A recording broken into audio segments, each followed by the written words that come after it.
Hey, what's up everyone? We're in Denver, Colorado at the Denver Museum of Nature and Science, and we're here checking out Sean Kenney's Brick Planet. Let's go and check it out.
Such a fun, just seeing all those great sculptures, and it's crazy that some of those had over 100,000 Lego bricks, creating just one of those animals. So super cool. If you get a chance, go check it out.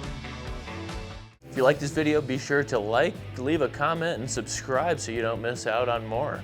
Also check out the video right here.